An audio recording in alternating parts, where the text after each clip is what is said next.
Good afternoon. Today I'm going to discuss a Bloomberg sell side report um, analysis that I conducted.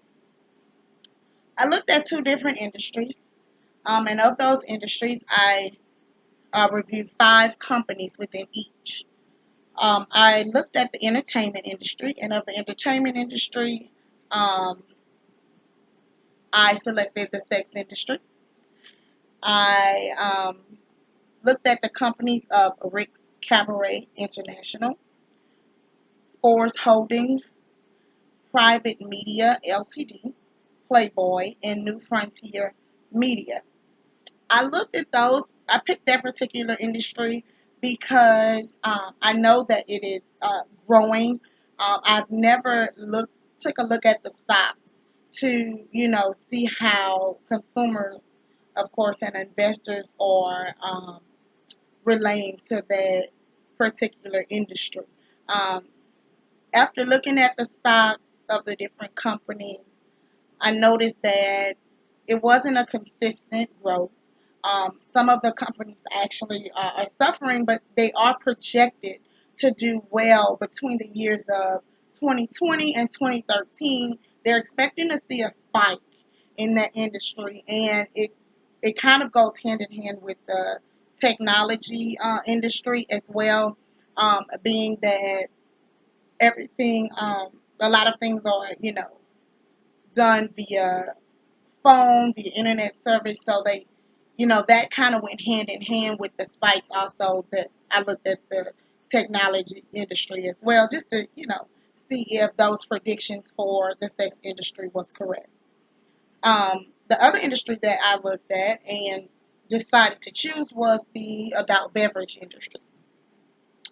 Of that industry, I looked at the Craft Brew Alliance, Boston Beer Company, Constellation Brands Incorporated, and also Molson Coors Brewer Company.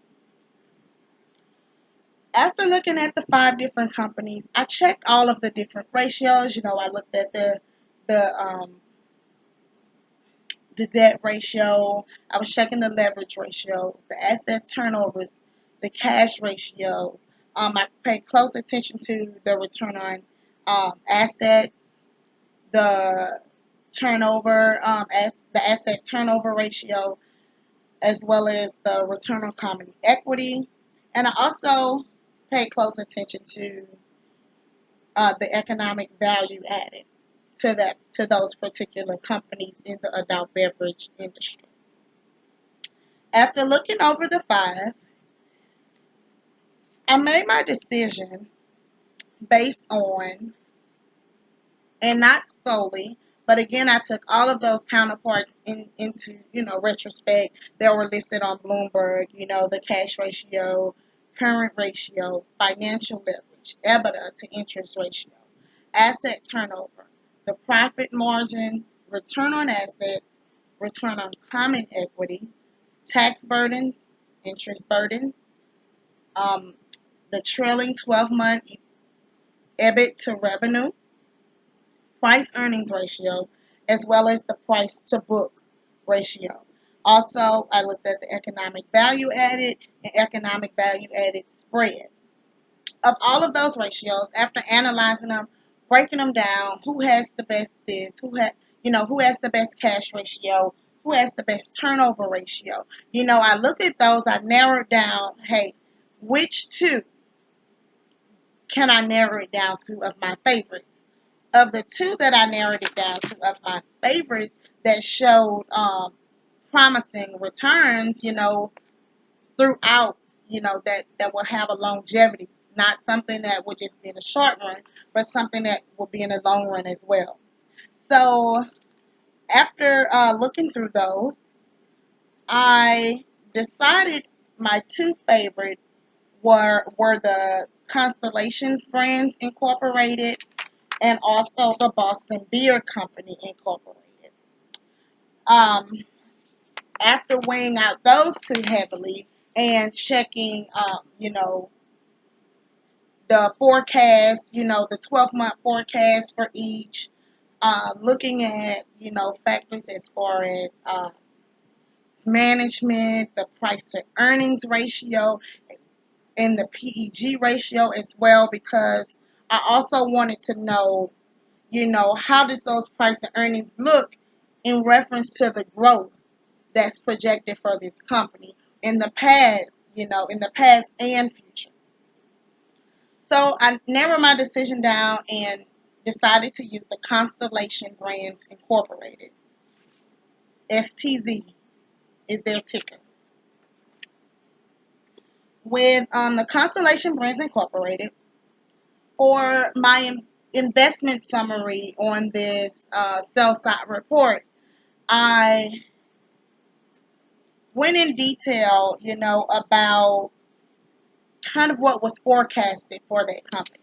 Currently, within the past 5 years, their return on common equity for 2012 was 17.02, 2013 14.01, 2014 49.56, 2015 15.61, 2016 17.11, 2017 22.83, 2018 31.05, and it was projected, for 2019, just an estimate of 22.37 on Bloomberg, and 2020 was 22.68 on that ROE ratio. Now, another thing, what made me say, hey, maybe the Constellation brand incorporated may be something for me to look at. The economic value added um, was more elevated than those of the other companies in the industry. They started in 2012 with a negative 18.6, which followed by a negative 177.3 in year 2013, which just jumped up drastically in 2014 to 1,166.8. And then we had a decline a bit to 54.7, but of course it was still in the positive. The following year, 318.8. Year following, 807.5.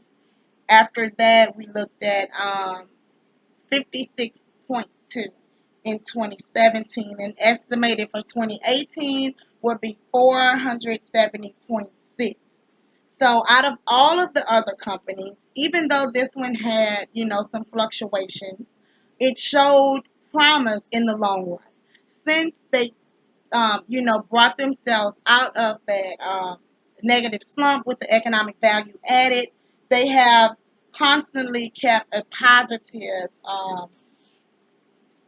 positive value added on, what they were expected to get. So into this investment cycle, Constellation Brands. First, to give you a little bit of background about them, they are an international producer and marketer of beer, wine, and spirits, and it holds a spot amongst the top 500 Fortune 500 companies.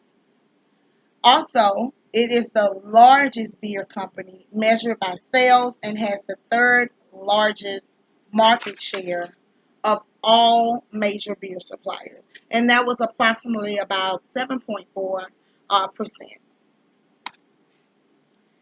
After looking at, the historical prices, the earnings spiked higher due to the rising costs in the beer brand and the wine portfolio. In the prior months, the Constellation Brands managed about 10% sale gains in the beer segment and a 3 uptick in the spirits and wine division, which is, a good, it's a good amount. It's a growing amount, and they're not suffering any losses, as well as they're one of the, the largest companies in, the beer suppliers. Of that, I kind of discussed a little bit about the median target price of the company. And I forecasted that to be about $255 with a high estimate of $285 and a low estimate of $214.81. Beer growth in the beer segment will be harder to achieve, but I think they can stay in the low double digits, mainly by adding more sell points like convenience stores and introducing innovative products, including the new Corona Premier brand. And overall, the Constellation Brands is targeting at 10% earnings increase this year, despite having, boosted profits by 20% or better in each of the previous 5 years. Now, the valuation techniques that I use here, I use the discounted cash flow as well as the adjusted book value versus the historical price to book and the comparables model.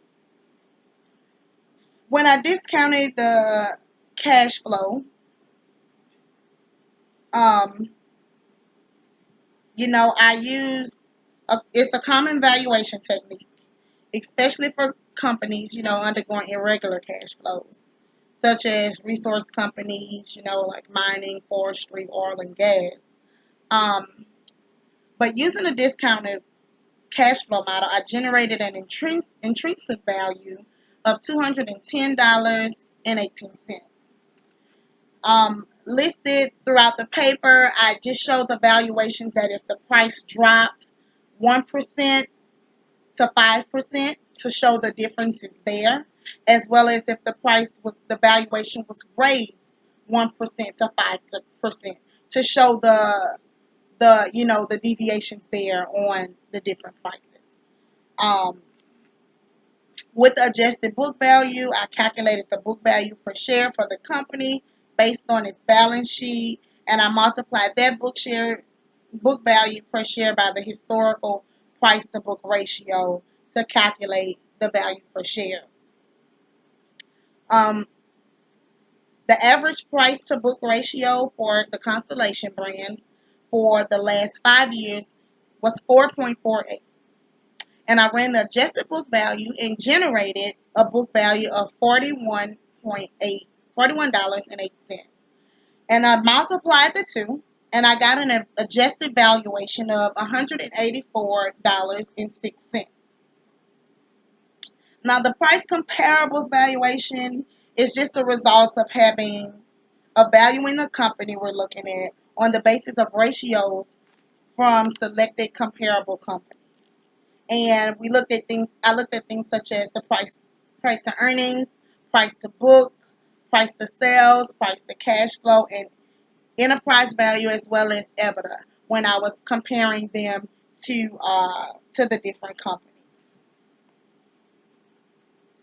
And each of the ratios for the selected companies are averaged and multiplied by the values for the company we are interested in to calculate a value per share for the selected company, which is Constellation Brands.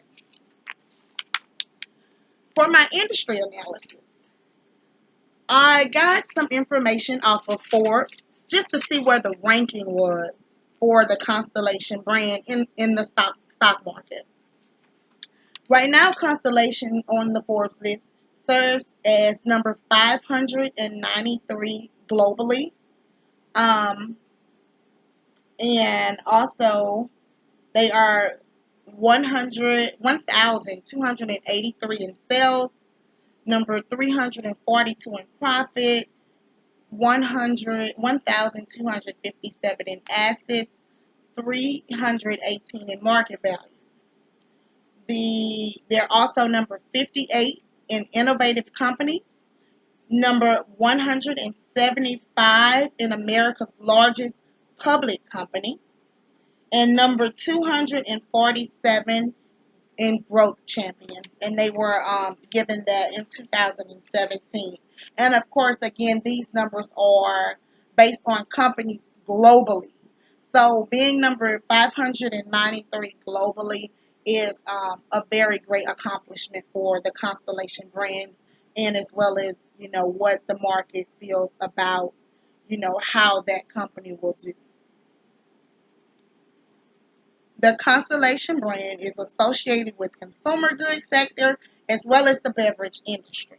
And the consumer goods sector is comprised of beverages, food products, personal goods, household goods, construction, tobacco, toys, and games. And Constellation brand believes that industry leadership involves a commitment to brand building. Our trade partners, the environment, and investors to consumers around the world who choose our products when celebrating big moments or even the quiet ones. So that's kind of something that, stood out to me, dealing with the company's values and how they feel about themselves up against the other industry standards.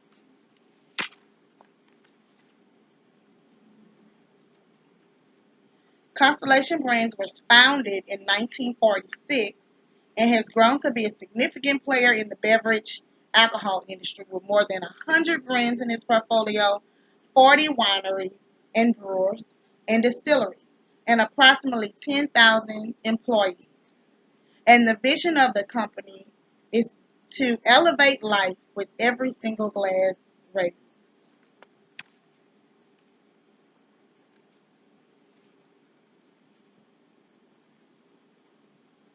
Of the products and services that Constellation Brands offer, of course, I mentioned beer, wine, spirits. They actually are the makers and producers of Corona beer brand, Modelo. They make tequila as well as a lot of wines that we enjoy. But the company sells a number of brands and importing craft beers within Mexico. It has brands in over 50 states of the United States, and its craft beer products are primarily sold under the Bailey's Point brand, and they produce over 40 styles of beer. The company also is a producer and marketer of wine, and it sells a number of wine brands across various categories, including table wine, sparkling wine, dessert wine, and across all price points, such as popular premium and luxury categories at the United States retail. The company has over 5,800 acres of vineyards in New Zealand and over 900 across vineyards in Italy. Constellation's portfolio of high-end beer, wine, and spirits fits perfectly with the preference of the fastest growing consumers of alcohol in the United States. And we broke that off after reviewing some of the statistics listed by Constellation Brands. Um, Hispanics purchase over 40% of the beer, and the millennials, typically born between 1981 and 1996, and Generation X, which is after 1996, have been seen to purchase more of the wine and spirits section, and they prefer more of the luxury end spectrum of the wine and spirits.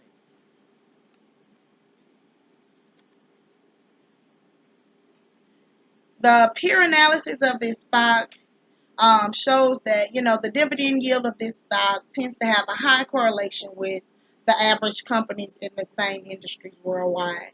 And as a result, many investors may estimate the trend of the shareholder returns by comparing the company with shareholder returns of other companies in the same industry. And Constellation brands tend to trade at a premium compared to its peers in the industry as well. And that's due, of course, to the high number of sales as well as the quality um, of, of beer, wine, and spirits that Constellation Brands Incorporated is providing to the consumers in the market who essentially are the ones who drive the stock market. Of the shareholders, 84.35% are have are institutional holdings, which contains about 998 individual holdings. And the top five holders of the institutional holdings are Vanguard Group Incorporated, BlackRock Incorporated, State Street Incorporated, FMR LLC, Lone Pine, and Lone Pine Capital LLC.